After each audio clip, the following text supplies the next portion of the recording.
आपल्यासोबत माजी गृहमंत्री अनिल देशमुख फोन लाईनवरून जोडले गेलेले आहेत।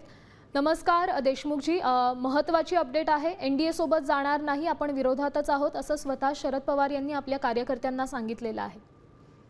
बरोबर आहे ना, कारण की असं आहे की महाविकास आघाडी जी आहे आमचा काँग्रेस, शिवसेना आणि राष्ट्रवादी एकत्र येऊन आम्ही काम करतोय आणि विरोधात काम करतोय सध्या सरकारच्या। जी काही सरकारची चुकीची धोरणं आहेत त्याच्या विरोधात आवाज उठवण्याचं काम आम्ही करतोय। त्याच्यामुळे पवार साहेब जी बोलले ते वास्तव आहे।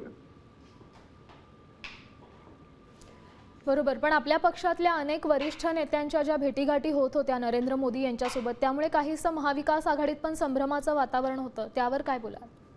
कसं आहे की आता मधल्या काळामध्ये सुप्रियाताईंच्या मुलीचं लग्न झालं, त्या रिसेप्शनसाठी आता सगळ्याच पक्षाच्या नेत्यांना आपण इन्व्हाइट करतो, तेही आले होते, सर्व पक्षाचे नेते आले होते, सोनियाजी आल्या, राहुलजी आले, माननीय पंतप्रधान आले, गृहमंत्री आले देशाचे।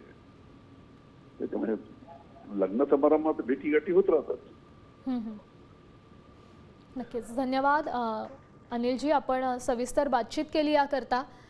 तर आपल्यासोबत माजी गृहमंत्री अनिल देशमुख बोलत होते आणि भेटीगाठी या होत असतात कामासंदर्भात, त्याचबरोबर समारंभात देखील भेटीगाठी होत असतात, त्यामुळे संभ्रम असण्याचं कारण नाही अशी प्रतिक्रिया त्यांनी दिली। त्याचसोबत महत्त्वाची अपडेट अशी आहे की एनडीए सोबत जाणार नाही असं स्वतः शरद पवार यांनी कार्यकर्त्यांना सांगितलंय।